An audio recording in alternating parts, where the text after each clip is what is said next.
Hello guys, आज हम couple of cuckoos के एपिसोड 85 को एक्सप्लेन करने वाले हैं और ये एपिसोड मांगा चैप्टर 174 पे बेस्ड है। लास्ट एपिसोड में हमने देखा था कि साची ने एरिका को बताया था कि उसने नागी से डेट के लिए पूछा है और एरिका ने बोला था नागी को मुझसे मत छीनो और इसी वजह से उनके बीच मिसअंडरस्टैंडिंग हो गई थी। पर आखिर में एरिका ने जाकर सब कुछ क्लियर कर दिया और दोनों ने एक साथ रोमेन खाया और अब साची के एंट्रेंस एग्जाम में बस 20 दिन बचे हैं। और इस एपिसोड की स्टार्टिंग में हम नागी को लाइब्रेरी में बैठे हुए देखते हैं। वो सोच रहा था साची की एकेडमिक स्किल्स डेफिनेटली इम्प्रूव हुई है, पर इस बात से मना नहीं किया जा सकता कि वो अभी तक सक्सेस लाइन क्रॉस करने के काबिल नहीं बनी है और उसके रीसेंट मार्क्स में कुछ खास इम्प्रूवमेंट भी नहीं आई है। अगले 5 दिन में उसका एक्चुअल एग्जाम से पहले लास्ट मॉक टेस्ट होना है। अगर उसके अच्छे मार्क्स आए तो उसका कॉन्फिडेंस बूस्ट होगा, पर अगर वो फेल हो गई तो वो पूरी तरह डाउन हो जाएगी। डैम इट, इतना टाइम नहीं बचा है। और तभी हीरो वहाँ आती है और उससे कहती है साची के बारे में चिंता कर रहे हो। नागी पीछे मुड़कर देखता है हीरो,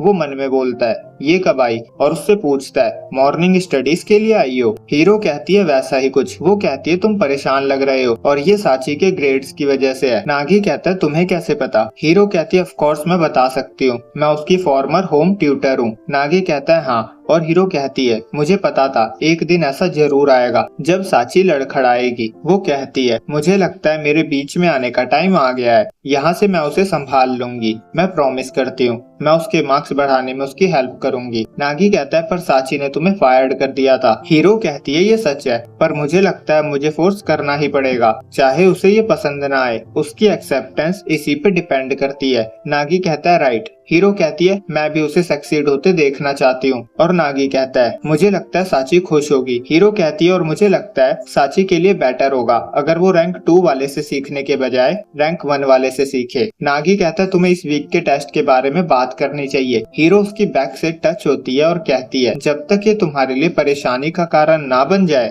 नागी कहता है नहीं, बिल्कुल नहीं। हीरो कहती है तो सब सेटल हुआ और सीन उमिनो टाई पे शिफ्ट होता है जहाँ साची अभी अभी घर आई थी और हीरो ऑलरेडी उसके रूम में बैठी हुई थी। और साची कहती है तुम मेरे रूम में क्या कर रही हो।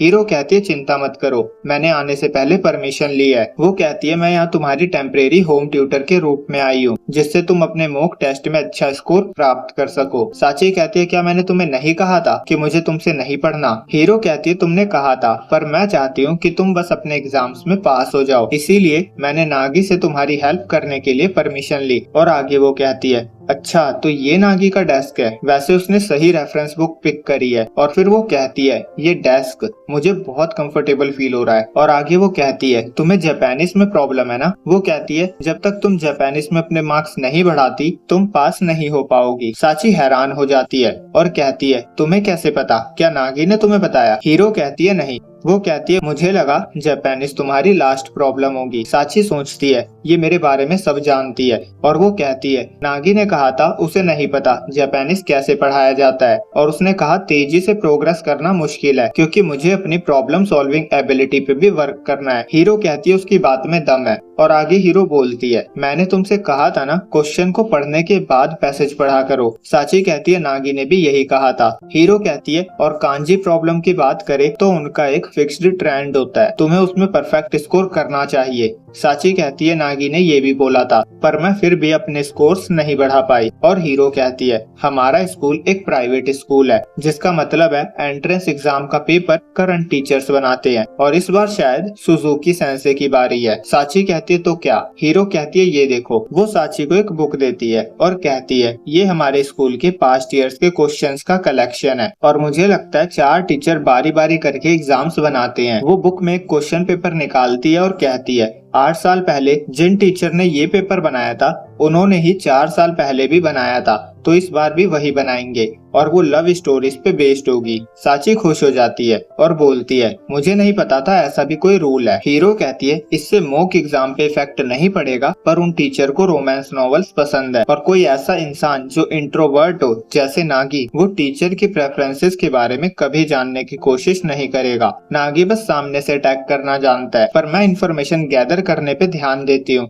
ये भी स्टडी का पार्ट है। साची खुश हो जाती है और कहती है तुम बहुत चतुर हो। हीरो कहती है तुम मेरी प्रशंसा कर रही हो, राइट? और हीरो उसे एक नॉवल देते हुए कहती है मुझे लगता है तुम्हें ये पढ़ना चाहिए। साची कहती है मैं इसके बारे में जानती हूँ, ये लव ट्रायंगल वाली स्टोरी है। हीरो कहती है हाँ। साची कहती है ये वैसे ही है जैसे हम सब नागी के लिए फाइट कर रहे हैं। हीरो कहती है सही कहा। और आगे वो कहती है याद आया, न्यू ईयर पे तुम्हारा चार्म लव की सक्सेस को शो कर रहा था। मैं सोच रही हूँ अगर तुम नागी के अलावा किसी और के प्यार में पड़ी। पर फिर वो कहती है पर मुझे नहीं लगता। और तभी साची बोलती है मैंने नागी से अपनी फीलिंग्स कन्फेस कर दी है और वो मुझे तब आंसर करेगा जब एक्सेप्टेड स्टूडेंट्स अनाउंस हो जाएंगे। हीरो कहती है आहा तो ये चल रहा है, तो इसीलिए तुम दोनों ऑकवर्ड लग रहे हो। पर एग्जाम्स और लव दोनों ही बहुत इंपॉर्टेंट है और तुम किसी से भी डिस्करेज नहीं हो सकती। पर अगर तुम एग्जाम्स में फेल हो गई तो तुम्हारे कन्फेशन का कोई मतलब नहीं रह जाएगा। वो पूछती है तुम्हें क्या लगता है नागी क्या सोचता है? साची हैरान हो जाती है और हीरो कहती है इट्स ओके, मुझे लगता है तुम पास हो जाओगी। और साची सोचने लगती है क्या हीरो मुझे और नागी को सपोर्ट कर रही है? और हीरो कहती है पर मुझे लगता है नागी तुम्हें रिजेक्ट कर देगा। साची को पसीने आ रहे थे। वो बोलती है तुम मुझे ऐसा कैसे कह सकती हो? हीरो कहती है क्योंकि मैं नागी की एक्स गर्लफ्रेंड हूँ। तो इसी के साथ अभी तक जितने मांगा चैप्टर्स रिलीज हुए हैं हमने सबको कवर कर लिया है। अगर आज मॉर्निंग में कोई चैप्टर आया होगा तो उसकी वीडियो कल आपको मिल जाएगी। और जिनको डाउट है ये खत्म हो गया है या मैं इस पे वीडियो नहीं लाने वाला, तो ऐसा नहीं है। जब जब न्यू चैप्टर रिलीज होगा तब तक वीडियो आएगी। और एक और बात, आपको याद होगा मैंने आज से 20-25 दिन पहले कम्युनिटी पोस्ट किया था जिसमें मैंने बताया था मैंने सभी एनिमे की वीडियोस डालना बंद कर दिया है। बस कपल ऑफ कुकूज की वीडियो ही आया करेगी जब तक इसके सारे चैप्टर्स कवर नहीं हो जाते। और अब क्योंकि गोल पूरा हो गया है तो मैंने जुजुत्सु काइसेन के एपिसोड को जहाँ छोड़ा था मैं वहीं से कंटिन्यू कर रहा हूँ। मतलब अभी तक मैंने 6 एपिसोड पे वीडियो डाला था और अभी तक 10 एपिसोड आ चुके हैं। तो समझ गए मैं उस पे भी कंटिन्यू करने वाला हूँ। और इसके साथ मुझे जितनी मांगा की रिक्वेस्ट आई है इसी बीच मैं उनके एनिमे को देखकर फिनिश करूंगा और उनमें से कुछ को पिक करके मैं कम्युनिटी पोस्ट में पोल्स करूंगा जिसके थ्रू नेक्स्ट मांगा को हम पिक करेंगे। तो इसमें अभी थोड़ा सा टाइम लगेगा। तो जब तक जो भी न्यू वीडियोस आ रही है एंजॉय करो और न्यू एनिमे की एक्सप्लेन वीडियोस भी आती रहेगी वो भी देखो। और ये मेरा न्यू चैनल स्टार्ट होने वाला है जिसपे हम बस एनिमे को ही एक्सप्लेन करेंगे। जितने भी आपके एनिमे रिक्वेस्ट होंगे मैं ज्यादा कर सबको पिक करूंगा और अगर सीरीज छोटी हुई तो उसके पिक होने के उतने ही ज्यादा चांसेस होंगे और उतना ही जल्दी उसे पिक करा जाएगा। तो सब्सक्राइब कर लेना। आई होप मैं इसी मंथ में इस चैनल को स्टार्ट कर दूंगा। और स्टार्ट करने के 2 रीजन है कि उस पे मैं कोई मांगा एक्सप्लेन नहीं करूंगा, वो एक सेफ चैनल होगा जिसपे मैं स्ट्राइक का कोई रिस्क नहीं लूंगा। और कुछ दिन के बाद इस चैनल के लिए भी नेक्स्ट मांगा डिसाइड हो ही जाएगा। तो यही सब बातें थी जो थोड़ी बहुत बतानी थी। वीडियो अच्छी लगी हो तो लाइक करे, चैनल पे पहली बार आए हो तो सब्सक्राइब करे और इंस्टा या टेलीग्राम पे फॉलो करना ना भूले। जल्दी मिलते हैं अगली वीडियो में, जब तक के लिए बाय बाय।